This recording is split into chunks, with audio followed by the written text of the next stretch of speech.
Oke coy, jumpa lagi dengan bagian magang. Stay humble dan tetap semangat untuk terus belajar layaknya anak magang. Dan ya seperti biasa ya, sebelum kita mulai saya ucapin dulu terima kasih buat semua teman-teman yang udah support bagian magang sejauh ini dengan subscribe, like, dan share. Dan tentunya saya juga berharap buat semua yang pada nonton tuh sehat-sehat terus dan lancar-lancar terus karirnya. Oke, jadi di video kali ini kita bakal ke arah sistem desain lagi ya. Ini request dari menti saya lagi itu kan. Tentang apa sih sebenarnya yang terjadi ketika kita itu kirim pesan misalnya di WhatsApp, seperti itu ya. Misalnya ini cuma pencet kirim doang kok, masa sih sesimpel itu gitu kan. Nah, memang ada, kerumitan sebenarnya di belakangnya gitu kan. Jadi ya misalnya bayangin ya teman-teman tuh lagi ngebuka WhatsApp gitu kan, terus, nge-chat gitu ke gebetannya gitu kan, misalnya, "Eh, udah makan belum?" Gitu kan. Nah, itu saat, teman-teman tuh pencet tombol kirim, ya pesan itu bisa langsung seketika muncul di layar gebetan kita itu tadi gitu kan. Cepat, instan, tapi ya tanpa kita sadari itu kan ribuan proses kompleks itu terjadi di balik layar dalam hitungan millisecond. Intinya seperti itu. Jadi ya kita bahas, alurnya itu kan kita telusuri perjalanan si pesan kita ini ya dari ujung jempol kita pencet-pencet nih sampai ke layar penerima. Jadi biar gak banyak cincong, kita langsung aja let's get it on. Please like, share, comment, and subscribe.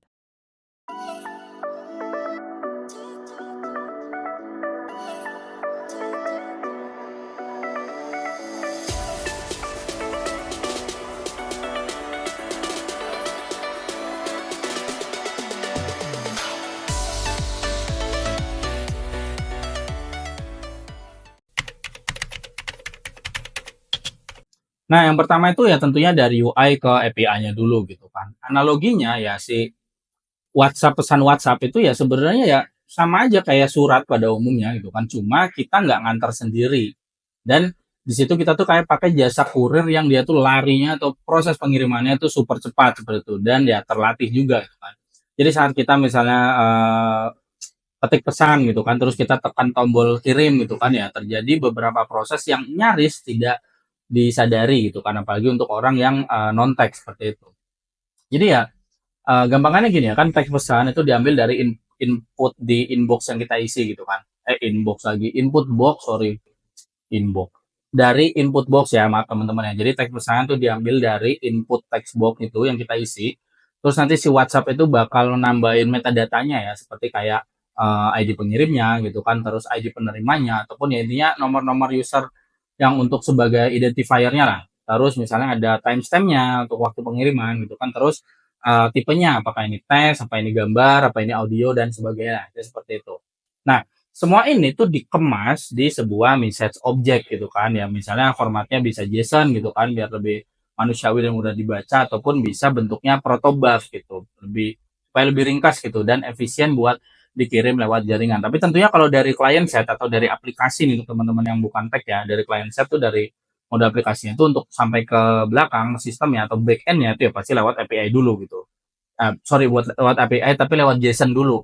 Data tipenya itu JSON baru nanti di dalam itu mungkin ditransfer ke berbagai service lagi itu bisa misalnya menggunakan protobuf ya seperti itu ya. Ya tapi anggaplah seperti itu kita nggak terlalu detail banget ini high levelnya lah ya situ ya. Nah, si message object ini itu yang bakal dikirim gitu ke internal WhatsApp client API gitu kan yang bertugas nerusin ke server. Nah, itu tadi yang saya singgung tuh kan. Jadi ya semua ini masih terjadi di dalam HP-nya kita nih. Belum nyentuh internet dan sekarang pesannya itu udah siap berangkat gitu, berangkat keluar, bisa keluar negeri bahkan itu kan lengkap dengan identitas sama si tujuannya juga. Intinya seperti itu. Nah, sorry sambil minum guys, aus. Nah, yang kedua itu harusnya teman-teman udah sering lihat ya di layar WhatsApp-nya teman-teman tuh kalau lagi chat sama seseorang gitu kan ada yang namanya enkripsi end to end. Intinya tuh pesan itu jadi rahasia banget. Jadi ya analoginya kayak sebelum dikirim nih, nah sebelum dikirim tuh surat itu dimasukin ke berangkas terenkripsi dulu. Jadi ada pembungkusnya nih. Nah, cuma si penerima aja yang punya kunci buat ngebukanya, ya seperti itu. Jadi bahkan si kurir sama si pemilik jasa pengirimannya itu pun dia nggak bisa ngintip isinya. Nah itu bisa, nah, intinya seperti itu untuk enkripsi end to end itu tadi ya. Jadi inilah yang membuat si WhatsApp itu aman gitu kan. Jadi WhatsApp tuh nerapin yang namanya signal protokol gitu kan. Jadi sebuah sistem end-to-end encryption atau kita bisa sebut E2E gitu kan. Kebanyakan E2E. End-to-end encryption atau bisa disebut E2EE. Nah, itu yang tepatnya ya. Jadi dia tuh sangat kuat lah dan sifatnya tuh juga open source. Jadi kita bisa ikut-ikutan pakai sih sebenarnya itu kan. Nah, sebelum pesan itu dikirim ke jaringan itu kan, nah klien ini bakal mengenkripsi di perangkat si pengirim ini nih, di HP-nya teman-teman nih gitu kan, yang lagi ngirim ya konteksnya. Nah, WhatsApp ini sudah nyiapin public key itu milik si penerimanya gitu loh. Dan sejak awal tuh kita udah punya ketika kita mulai percakapan sama orang yang kita tuju gitu loh. Jadi itu sendiri-sendiri ini seperti itu. Nah, nanti pesan ini bakal dikunci pakai public key tersebut ya seperti itu. Jadi hasil akhirnya itu ya yang dikirim ke server WhatsApp itu loh data yang sudah terenkripsi gitu. Jadi karakternya acak, nggak ada maknanya, nggak kelihatan lah gitu seperti itu ya. Nanti cuma si penerima dengan private key miliknya. Nah, ini ada public key sama private key ya. Jadi si penerima dengan private key miliknya yang bakal bisa ngebuka isi pesan itu tadi. Jadi nanti dicocokinnya di situ. Ya seperti itu. Jadi harusnya dengan itu berarti WhatsApp itu dia nggak bisa ngebaca pesan, dia nggak bisa nyimpan, dia nggak bisa menganalisa isi pesannya kita gitu kan. Ya bahkan jika servernya tuh dihack gitu, diretas gitu. Jadi data yang dicuri ya tetap nggak bisa dibaca tanpa key-nya itu tadi. Ya seperti itu ya. Nah, baru di bagian ini tuh udah ke bagian yang namanya jaringan atau udah melalui si internet gitu kan. Jadi ya analoginya tuh sekarang berangkas itu tadi tuh udah diangkat nih pakai kurir ekspres gitu lewat jalan tol super cepat gitu ya, internet tuh tadi gitu kan. Nah, tapi bisa aja rutenya tuh kayak dialihkan gitu ya karena misalnya kena kemacetan gitu kan. Macetannya kemacetan jaringan ya maksudnya. Terus jadinya harus pakai jalur alternatif ya seperti itulah ya. Jadi proses pengirimannya itu bakal melibatkan jadi pertama itu WhatsApp itu bakal buka WebSocket connection. Jadi ada WebSocket di sini ya, WebSocket connection antara si aplikasinya kita sama servernya. Ya seperti itu ya, aplikasi yang kita pakai nih sama servernya ini buka nih, buka WebSocket ya seperti itu ya. Jadi WebSocket ini yang bakal menjaga koneksi real time dua arah nih ya. Terus juga ya tentunya dengan WebSocket itu bakal hemat bandwidth sama ya cepat respon ya seperti itu. Terus eh, si data pesan itu yang tadi udah dienkripsi itu tadi, itu dikirim ke server WhatsApp via TCP/IP, seperti itu ya. Jadi ini bakal melewati routing di internet umum lah. Jadi dari ISP-nya kita nih, terus bakal lewat gateway, terus ke backbone sampai ke data centernya WhatsApp. Dia seperti itu. Nah nanti server itu nerima data, terus dia nyatet nih siapa nih yang kirim nih, terus tujuannya siapa gitu kan. Ya tapi dia tetap nggak bisa baca pesan karena ada si E2EE tadi gitu ya.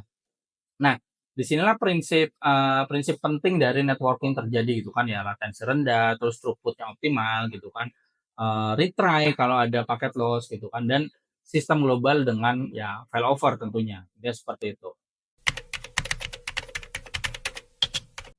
Nah, baru setelah itu lanjut ke yang namanya server delivery atau menyampaikan dan menyimpan sementara, dia seperti itu. Jadi eee, analoginya itu kayak misalnya kalau si rumah si penerima ini sepi gitu kan, ya itu kurirnya bakal simpan berangkas dulu nih di gudang pusat gitu kan. Nanti dia coba antar ulang lagi gitu nanti gitu kan.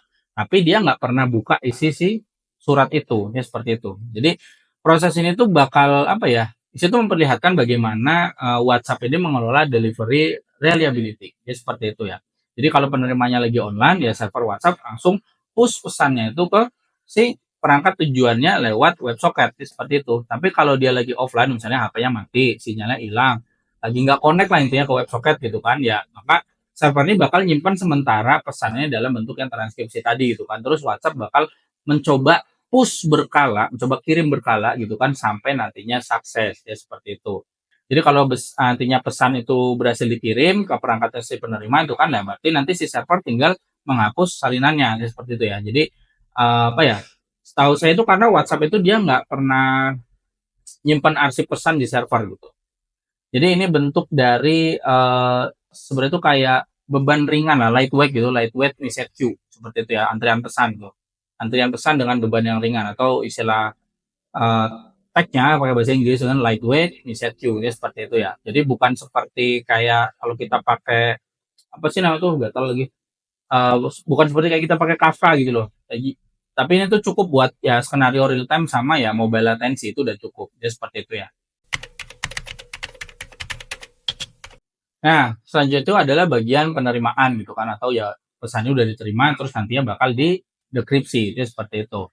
Jadi ya gampangannya itu kayak saat si penerima ini buka berangkas gitu kan, nah dia pakai kunci pribadinya nih, si private key-nya tadi itu bakal ngebuka, baru nanti dia bisa ngebaca isi surat yang tadi dikirim gitu kan. Nah proses ini meliputi kayak ya aplikasi WhatsApp penerima itu udah transkripsi gitu kan. Gimana sih? Gampangnya ya si aplikasi WhatsApp-nya tadi itu kan yang si penerima itu udah nerima si pesan yang transkripsi gitu kan. Nah, baru habis itu dia pakai private key-nya itu tadi yang tentunya cuma ada di HP si penerimanya ini ya. Itu nanti dia baru melakukan deskripsi pesan, habis itu dia bakal memverifikasi bahwa si pesan ini berasal dari pengirim yang valid seperti itu. Baru nanti pesan itu ditampilkan sebagai teks biasa kayak tadi misalnya teksnya udah makan belum ya itu tadi ya. Jadi semua ini terjadi itu dalam milisecond ya, milidetik gitu dan yaitu sepenuhnya di sisi pengguna di client side seperti itu. Jadi WhatsApp ini hampir nggak ikut campur ya seperti itu. Nah, selanjutnya itu adalah bagian yang centang, centang 2 itu kan, centang biru, gitu. Centang 1, centang 2, centang biru. Ya ini sistem notifikasi delivery-nya itu kan.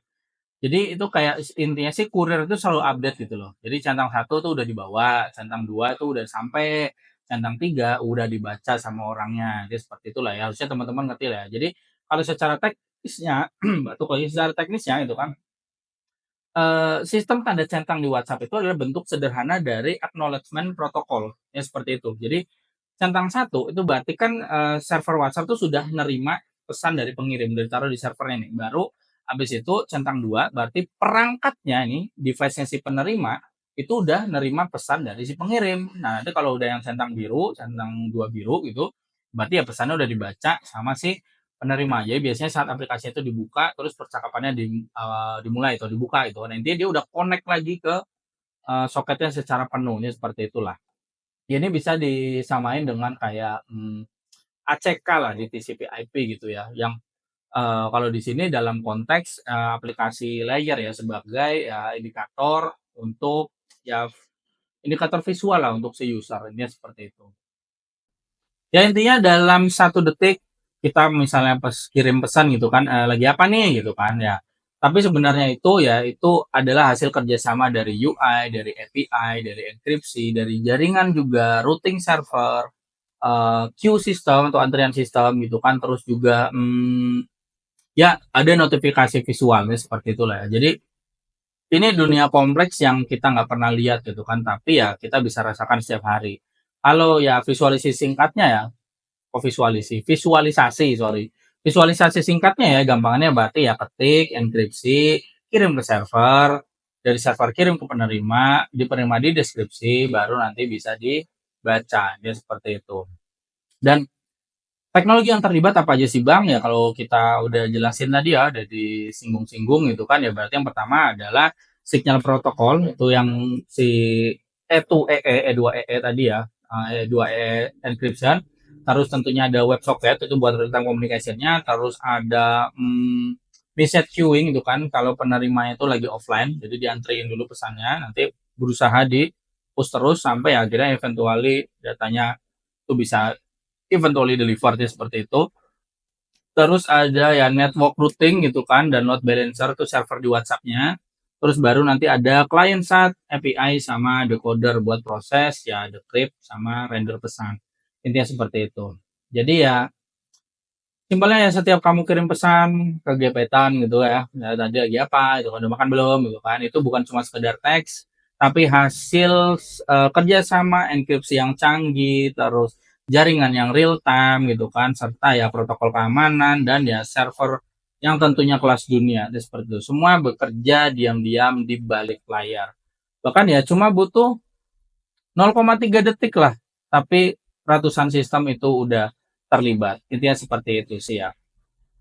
Ya ini kira-kira gambaran high level dari desain sistemnya si WhatsApp. Jadi teman-teman kalau misalnya ngadepin user interview, tiba-tiba ada pertanyaan begini ya, ini bisa jadi bahan pembelajaran teman-teman gitu untuk aplikasi chat pada umumnya. Bisa dicontohkan dengan WhatsApp seperti ini. Jadi ya kira-kira gitu aja sih. Ya pokoknya support terus Beken Magang dengan subscribe, like, dan share karena tentunya dengan support dari teman-teman Beken Magang semakin semangat buat luangin waktunya untuk berbagi pengalaman dengan video-video seperti ini. Dan ya gitu aja dari saya. Sekian, terima kasih, salam Beken Magang.